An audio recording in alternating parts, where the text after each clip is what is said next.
तो hello students, आज हम एक और क्वेश्चन को सॉल्व करने की कोशिश करते हैं।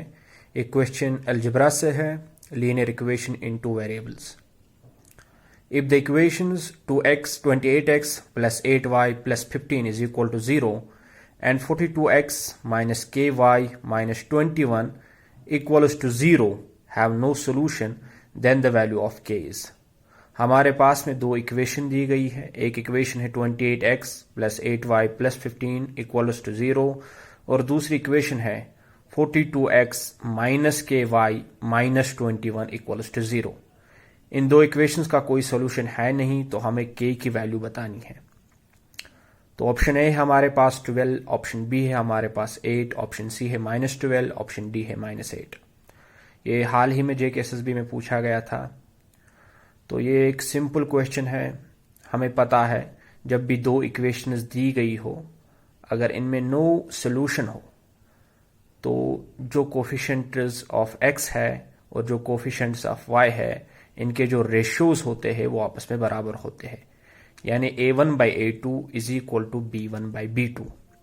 a1 means coefficient of x, a2 means coefficient of x in second equation, b1 means coefficient of y in first equation and b2 means coefficient of y in second equation।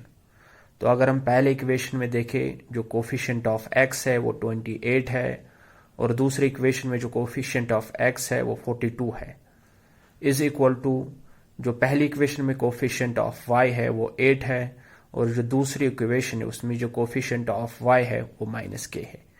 इसको जब हम solve करेंगे 28/42 2/3 होता है। जब हम इसको 14 से डिवाइड करेंगे, means 14 2s are 28 and 14 3s are 42 is equal to 8/-k।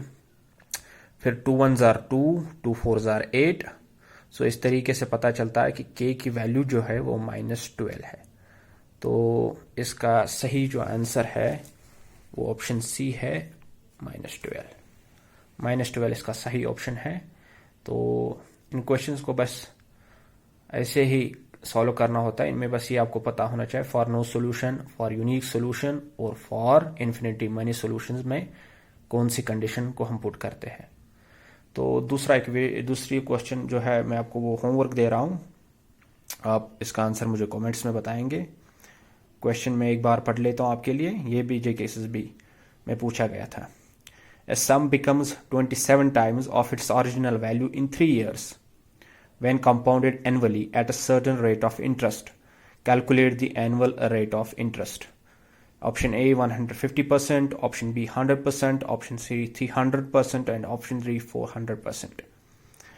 तो हमें जो सम दिया गया है ये 27 times of the original value बनता है।